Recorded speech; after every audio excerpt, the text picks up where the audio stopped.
They told you that if you were kind, the world would meet you halfway, that if you were vulnerable, you'd be loved for it. That empathy alone was strength, and that showing your wounds would earn you mercy. You believed them. And for that, you've bled more than you should have. You were programmed to be soft, not sovereign. To be pleasing, not powerful. While you smiled through your pain and stayed quiet to keep the peace the world kept taking. And every time you thought you were doing the right thing, by forgiving too quickly, by staying when you should have walked by shrinking, so others could feel tall, you were handing over pieces of yourself like offerings to gods who never gave anything back. This isn't a video about healing. This is an execution, a final funeral for the man you were told to be. Because the truth is brutal, the version of you that's trying to be liked will never be respected. The world doesn't give crowns to the agreeable. It kneels before the unshakable. So if you're waiting for a mentor to save you, for the right woman to complete you, for a break that finally makes it all make sense, stop. No one's coming. No one's meant to. This isn't the hero's journey. It's the strategist's warpath. From this moment forward, you are not a man looking to be rescued. You are a blueprint under reconstruction. Your softness was taught. Your indecision was rewarded. Your emotional obedience was praised, but only by people who benefited from your weakness. That ends here. You will rebuild. Not like a dreamer, not like a victim, like a tactician, cold, precise, unforgiving. And by the end of this, the version of you they trained to be used will be gone, burned, forgotten, replaced. You didn't become weak by accident. You were trained to flinch at confrontation, to apologize for existing too loudly, to trade instinct for approval and call it maturity. They told you that gentleness made you admirable, that being nice would make you safe, that your goodness would someday be rewarded. But look around. What has it bought you? Confusion, bitterness, a life that feels more like a performance than a possession. You were handed a mask called morality and told it was your face. Told that being emotionally open made you strong, but all it really did was make you visible to predators who hide behind smiles. They didn't want you to be powerful. They wanted you to be agreeable, contained, predictable, and worst of all, forgettable. The softness they encouraged wasn't love, it was strategy. Their strategy, to keep you digestible, harmless, powerless, and you played along because you thought it made you a better man. But now, something inside you knows the truth. You were never meant to stay tame. You were meant to become precise, not passive, strategic, not sentimental, strong, not soft. They conditioned you to seek peace over progress, comfort over clarity, validation over victory. And now that you're waking up, it hurts, because the lie wasn't just cultural, it was personal. It shaped your voice, your choices, your reflection. But the man who sees the lie is no longer under its control. This chapter marks the death of the obedient version of you, the one who asked for permission to be whole. From here forward, softness is no longer your identity. It's your enemy. Because the world does not reward men who blend in. It kneels only to those who rebuild in silence, rise in focus, and rule with eyes that have seen through the mask. You were handed a life map the moment you were born. Not one you designed, one you inherited. A blueprint soaked in fear, shame, and borrowed beliefs. It told you to follow the rules, to be manageable, to make yourself small enough to be accepted, and quiet enough to be overlooked. You didn't question it. Because they called it normal. They said success was a college degree, a stable job, a polite smile, and a life that never made anyone uncomfortable. But what they never told you was that the blueprint they gave you was built by cowards, by people who feared risk more than regret, by those who preferred comfort over conquest. And if you're honest, you've followed it far longer than you care to admit. You've made choices not based on power, but on predictability. You've stayed in places that drained you because they felt familiar, but now something's cracked. That plan no longer fits the fire burning in your chest. You're not here to tweak a few habits. You're here to dismantle the very system that made you wait for permission to live. You can't build steel on top of sawdust. You can't create a sovereign life on foundations made for servants. The past you, his logic, his dreams, his fears, they don't belong in your future. They were survival tools, not sovereign weapons. It's time to set fire to the architecture that kept you small. The beliefs that told you discipline was toxic, that ambition was arrogance, that being dangerous meant being broken. No. From this moment on, you are your own engineer. And the first step to constructing power is destroying what made you powerless. Burn the blueprint. Burn the comfort. Burn the man who asked to be chosen. Because the next version of you is built not to beg, but to conquer. There's a kind of silence that doesn't break you, it builds you. And it's time you step into it. Most men run from solitude like it's a curse, terrified of the stillness because it reflects back everything they've been avoiding. But what they call loneliness, the strategist calls the forge. You don't evolve in noise. You don't sharpen in crowds. Growth, real, permanent internal growth, happens in the dark, when no one is clapping, when no one is checking in, when it's just you and your standards. The world worships connection, but forgets that power demands distance. You can't become sovereign when your identity is tied to constant feedback. When you rely on others to remind you who you are, you become vulnerable to every shift in their mood, every opinion they throw at you. Strategic solitude isn't isolation, it's filtration. It's the process of removing every influence that dilutes your purpose, every voice that tries to reprogram your instincts, every comfort that slowly kills your ambition. If being alone makes you anxious, it means you've never truly met yourself without distraction. And that's the problem. You've been so externally wired that you've forgotten how to hear your own voice without needing it validated. But the man who rules himself needs no audience. He studies his mind like a battlefield. He trains his thoughts like soldiers. He rewrites the code in silence while the rest of the world scrolls and screams and begs for attention. Your loneliness isn't a punishment. It's the invitation to disconnect from everything superficial and reconnect to everything essential. You won't find clarity in the crowd. You'll find it in the quiet. So withdraw, not out of fear but out of discipline. Because the man who walks alone isn't abandoned. He's preparing to be followed. You've been taught that power is loud, that strength means barking orders, commanding attention, making people flinch. But the truth, the most dangerous man in the room is often the one who says the least and reacts even less. Control isn't the absence of emotion, it's the mastery of it. And in a world where everyone is triggered, offended, and reactive, the man who remains composed becomes magnetic because he cannot be read, cannot be baited, cannot be moved.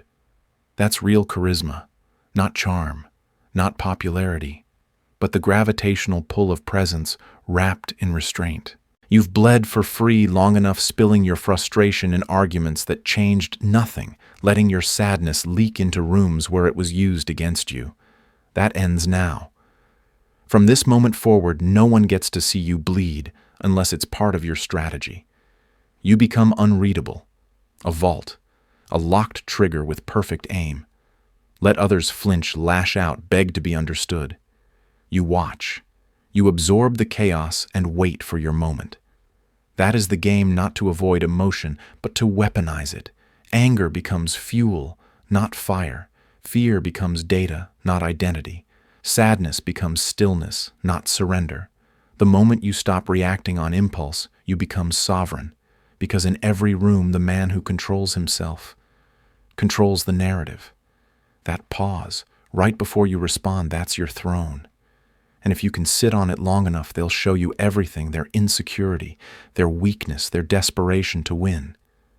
You don't need to prove anything. You just need to stay still long enough for them to expose themselves. This isn't passivity. It's dominance in disguise. Control your tone. Control your face. Control your silence. Because the man who cannot control himself will never control anything that matters. There's a part of you that still sees pain as a problem. That believes if you could just heal enough, cry enough, process enough, you'd finally be ready. But readiness doesn't come from relief. It comes from fire. from facing the wreckage without flinching and deciding to build with it. Everything you've suffered, every betrayal, every failure, every time you were underestimated or forgotten wasn't meant to break you. It was meant to forge something sharper, stronger, smarter. You weren't buried. You were planted. And the pain, that was the soil. The most powerful men in history weren't forged in peace.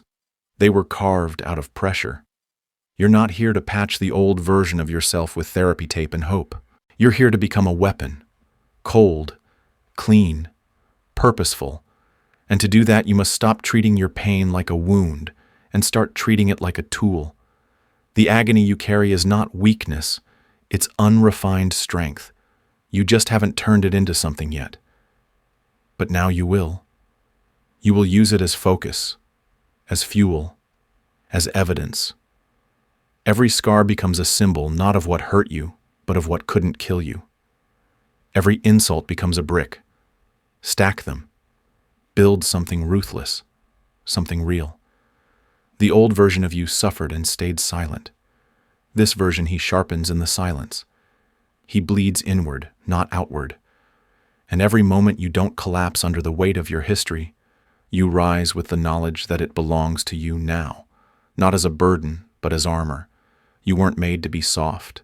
You were made to be solid, engineered for war, and no one can take that from you because you didn't inherit it. You built it, alone, in the dark, without applause. There's a darkness inside you, and you've been taught to fear it, to lock it away, to bury the rage, the vengeance, the hunger to dominate and call it growth. They told you to be gentle, to rise above, to forgive before you've even bled. But what if the part of you they told you to kill was the part built to protect you? You've mistaken suppression for strength. But the man who buries his darkness doesn't become pure, he becomes unstable. Because the shadow doesn't disappear. It waits. It festers. It grows teeth in silence. And when it finally breaks through, it does more damage than it ever needed to because it was never trained.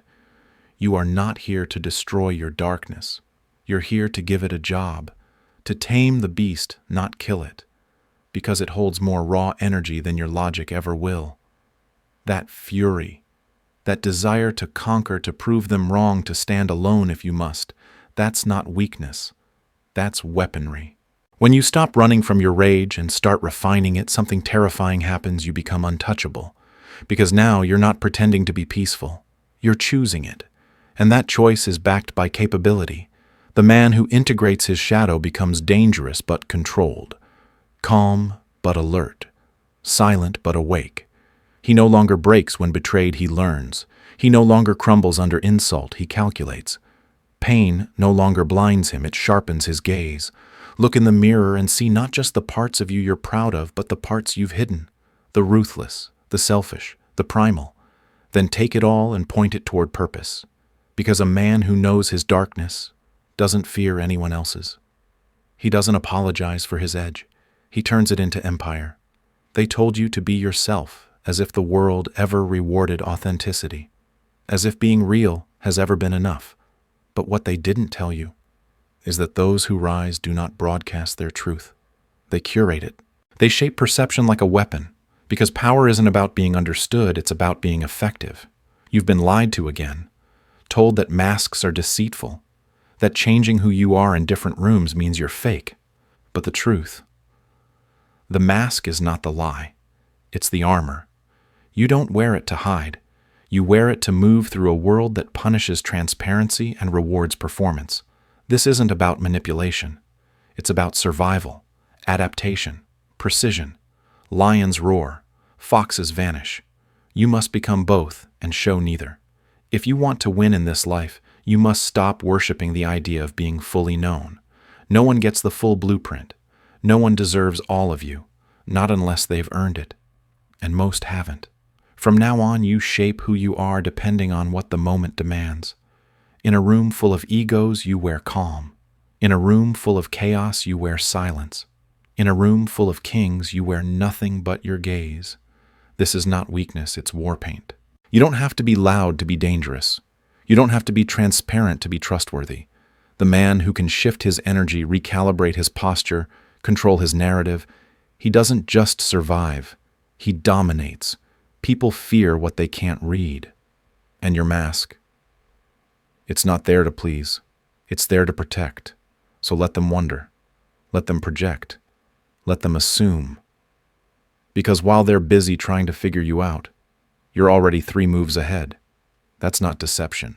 That's strategy. You weren't taught to protect yourself. You were taught to explain yourself, to be liked, to say yes when everything inside you screamed no.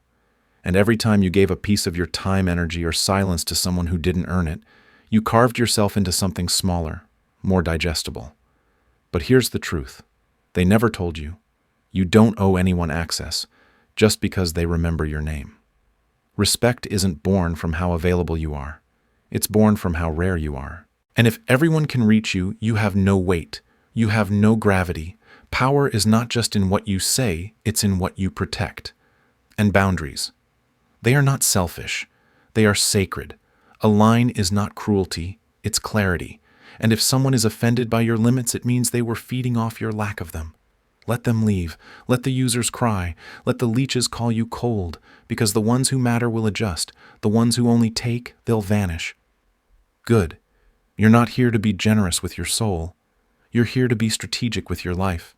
From this day forward, no becomes your first defense, not because you hate people, but because you finally learned to love your mission more. You are building something that requires focus, energy, silence, and space. Not everyone deserves to witness that construction. Not everyone should be allowed inside the gates, and even those you let in.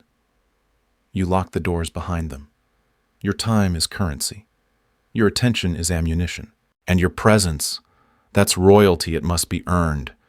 You don't protect yourself by pleasing others. You protect yourself by making it expensive to disturb your peace. Ruthless boundaries aren't a flaw. They're a signal. And the right people will know how to read it. Most men speak because they're afraid of what silence might reveal. They fill the air with noise, explanations, apologies, overcompensation, trying to prove worth through volume. But the strategist knows silence is not the absence of power. It's the containment of it. In a room full of performers, the quiet man is the one everyone watches. Not because he's loud, but because he isn't. Because they can't read him. And what they can't read, they can't control. This world teaches you that silence is awkward, weak, passive. But silence, true silence, is the blade beneath the table. It creates tension without effort. It forces others to project, to confess, to fill the gap with their own insecurities. It's not you who becomes exposed. It's them. Every time you speak without purpose, you dilute your presence. But when you hold your voice like a weapon, measured, intentional calm, you shift the entire rhythm of a room. You don't need to dominate with words.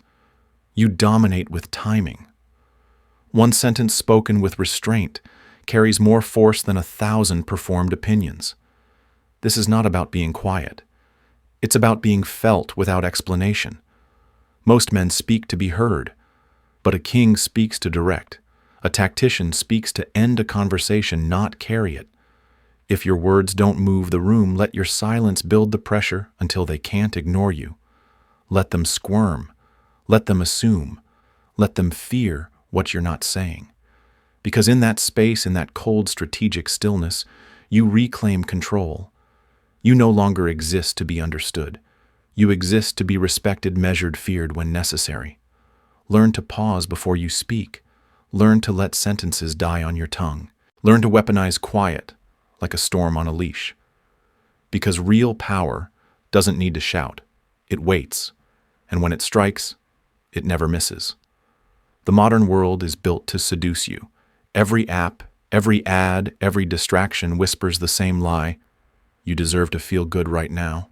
And so you scroll, you snack, you click. Not because you're weak, but because you've been taught that discomfort means failure.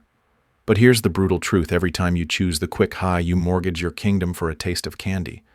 And no empire has ever been built on sugar. The man who cannot delay gratification is already owned by his urges, by his impulses, by the systems designed to exploit them. But the strategist, he delays. He waits. He sharpens his hunger until it becomes a blade. because he knows pleasure is a leash when it's not mastered. The kings who ruled history didn't win because they moved fast. They won because they outlasted. They trained themselves to endure the desert while others died of thirst chasing mirages. Look around. Most men aren't failing because of lack of talent, they're failing because they can't sit in silence for 5 minutes without reaching for a dopamine hit. They can't hold focus, can't hold hunger, can't hold back. But if you can delay the need to feel good in favor of what makes you powerful, you become untouchable. Every time you say no to what feels good now, you're saying yes to something greater later. Every skipped impulse is a brick in your inner fortress. This isn't punishment, it's precision. You're not rejecting pleasure because you're cold. You're rejecting it because it tries to distract you from the throne you're building. So from now on, remember this: kings don't chase highs. They summon them, on their terms, when the mission allows it. And until then, they wait. They burn. They sharpen. You think there's a finish line. That if you just grind long enough, suffer hard enough, succeed loud enough, you'll finally get to rest. That someday the pressure will ease, the battles will stop, and the world will hand you peace like a retirement gift. But that's the final illusion. The throne you're building doesn't come with mercy, it comes with demand. Power isn't something you achieve and then relax into. It's something you must defend every single day. The moment you start thinking you've done enough, the decay begins, slowly, silently, in your routines, in your standards, in your edge. And by the time you realize it, you've softened. You've grown comfortable. And comfort is the assassin that never misses. Most men fall not when they're weak, but when they think they're strong enough to stop sharpening. But the strategist knows evolution is endless. The throne you earned yesterday is a target today. Enemies evolve. Temptations mutate. Your old mindset becomes your new threat. That's why the man who lasts never stops refining. He doesn't live off yesterday's victory. He outgrows it. Every sunrise is a question: will you still bleed for this? Will you still rise without applause? Will you still sharpen even when the blade already cuts? This isn't about staying motivated. It's about living by a code that doesn't bend when the applause fades. Because legacy isn't built by bursts of greatness. It's carved into existence by men who show up when no one's watching and refuse to be outlasted. The throne has no mercy for the man who lets himself rot in comfort. You either maintain your crown or you surrender it to someone hungrier. So if you think the war is over, think again. Power doesn't rest, and neither can you. You don't rise alone, but you can fall because of who walks beside you. Most men never reach their potential, not because they lacked drive, but because they surrounded themselves with comfort disguised as loyalty. The truth: your inner circle is either sharpening your edge or dulling it. There is no neutral. You were taught to keep people close because they knew you before. But those who knew the old you will often sabotage the new one. Not out of hatred, but out of fear. Because your growth threatens their stagnation. And they'll say things like, "You've changed," as if that's a flaw. You're supposed to. A king doesn't keep court jesters in his war council. He surrounds himself with those who multiply his discipline, reinforce his standards, and guard his blind spots. Look around. Who in your life challenges your mind? Protects your ambition when you're tired? Corrects you when you slip, not out of ego, but out of honor? If you can't name them, you don't have a circle. You have spectators. And spectators don't build empires. They clap when it's easy, disappear when it's heavy, and envy you when you rise. So here's your code. If they don't elevate, they don't stay. It's not cruelty. It's clarity, because you're building something sacred and proximity is permission. You don't let emotional liabilities into the vault. You don't let untested allies into your strategy room. Start auditing relentlessly, because even one weak link, one energy vampire, one manipulator in disguise can drain your vision dry. You're not collecting friendships, you're forging alliances. Alignment over nostalgia, vision over history, mission over memory. This isn't personal, it's survival. And the man who fails to vet his tribe, forfeits his throne to those who never earned a seat at the table. You were taught to see loyalty as virtue, to stay loyal no matter what, to keep showing up for people simply because you always have. But here's the truth no one wants to say out loud. Loyalty without alignment is a liability, and most of what we call loyalty today is nothing more than emotional debt paid to people who stopped earning it years ago. You are not a bad person for outgrowing the people who once fit your past. You're just no longer available to be pulled backward by their comfort zones. Loyalty, like power, must be intentional, strategic, mutual. If it doesn't serve both sides, it becomes a form of slavery dressed as morality. You need to stop asking who's been with me the longest and start asking who still belongs on this journey, because not everyone who walked with you through the fire is meant to stand with you at the throne. Some people only loved you when you were small, broken, or dependent because your weakness made them feel strong. But the moment you built standards, they called you arrogant. The moment you enforced boundaries, they called you cold. That's not loyalty. That's possession. You owe them nothing. From this point forward, your allegiance goes only to those who protect your purpose, not your feelings. The ones who challenge your comfort in service of your evolution. The ones who sharpen you, not shield you from pressure. This is how kings think. This is how legacies survive. You don't need cheerleaders. You need sentries. You need architects of accountability. You need men and women who would rather offend you with truth than watch you fail in silence. Loyalty isn't a heartwarming feeling. It's a contract of progress. And if it doesn't move you forward, it's already dragging you down. Power is not what you have. It's what they think you have. And the man who learns to control how he is perceived controls the entire game before the first move is made. This world is ruled not by truth, but by image-crafted impressions, silent signals, and psychological leverage. And yet most men walk into every room hoping to be understood, to be seen, to be liked. But kings don't beg to be seen, they decide how they're seen. Every word you speak, every pause you hold, every gesture you make, it's a broadcast. Whether you know it or not, you are teaching people how to treat you by how you present yourself. And if you're not directing that perception, they will shape it for you and use it against you. So from this moment forward, you will no longer be careless with your image. You will become deliberate, calculated, intentional. If you walk into a room and they can instantly read your intentions, you've already lost positioning. Mystery is power. Ambiguity is armor. Never be the man who shows all his cards just to prove he's honest. You're not here to be transparent, you're here to be effective. You're not lying. You're leading. And leadership is about mastering optics as much as it is about truth. When they expect weakness, deliver steel. When they expect warmth, deliver poise. When they expect anger, deliver silence. Your unpredictability becomes your protection.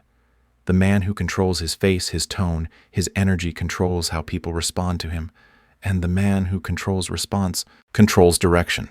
The strategist doesn't just show up, he appears exactly how the moment demands. Never more, never less. So stop asking to be accepted. Start crafting your legend. Because in this world, it's not the loudest voice that wins, it's the most carefully engineered presence.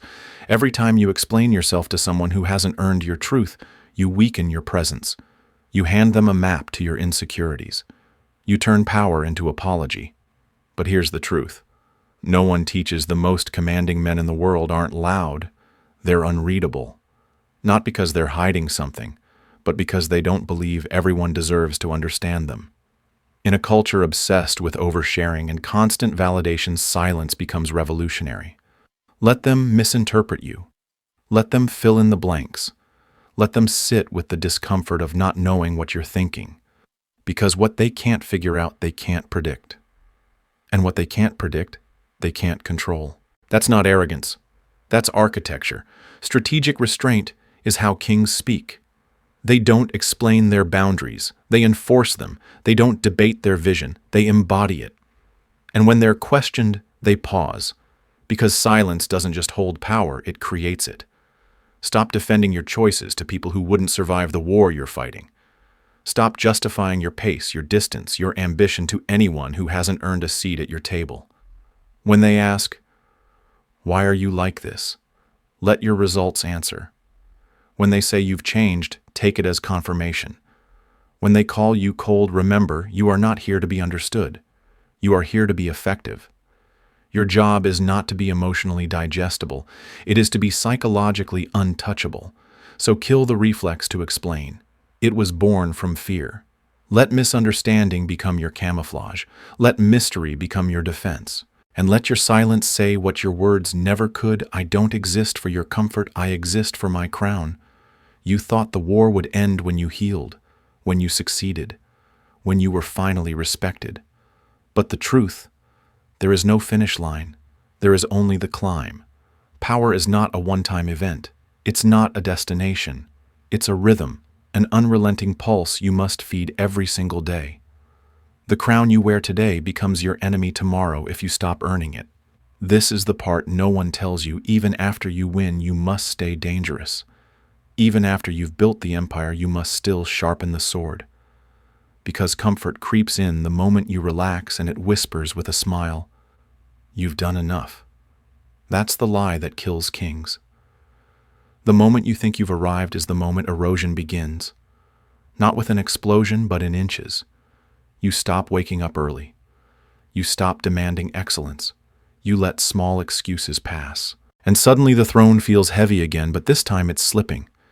You must understand your edge is not permanent. It decays without pressure, without hunger, without war. That's why the strategist doesn't crave peace, he craves purpose. He doesn't fear the grind, he fears softness. He doesn't escape the battle, he becomes the battlefield. This world doesn't care who you were. It only asks who you're becoming. And the only thing that guarantees your relevance, your legacy, your power is your willingness to fight for it every single day. Not with noise, with standards, not with fire, with focus. This isn't obsession, it's sovereignty. You don't keep building because you're empty. You keep building because you know what collapse costs. So let them rest. Let them soften.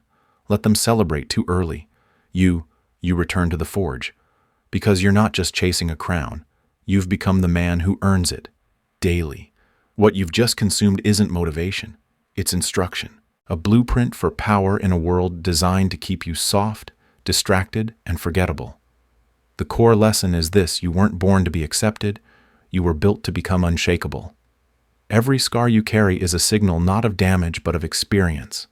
Every boundary you enforce is a declaration of sovereignty. Every silence you hold is a move in psychological warfare. This isn't about becoming cruel. It's about becoming clear. You're not cutting people off for fun. You're filtering for focus. You're not hiding who you are. You're refining when and how to reveal it. The man who wins in this world is not the one who screams the loudest. He's the one who shapes perception, endures the fire, and never asks for validation to continue his mission. So apply this audit your circle. Guard your time. Delay gratification. Train your silence. And most of all, burn the version of you that asks for permission. No one's coming to crown you. You must build the crown. You must defend it daily, quietly, mercilessly. This is not a phase. It's a philosophy. The weak wait for peace. The strong evolve through war. And every decision you make today is either building your kingdom or selling it for comfort. If this hit, you don't keep it to yourself. Hit that subscribe button. Turn on the black bell of discipline. Like this video if it shook something in you. Comment your mantra. Share this with the one friend who's ready to wake up. Because this isn't just content. This is the code. And the men who follow it don't just survive. They rule.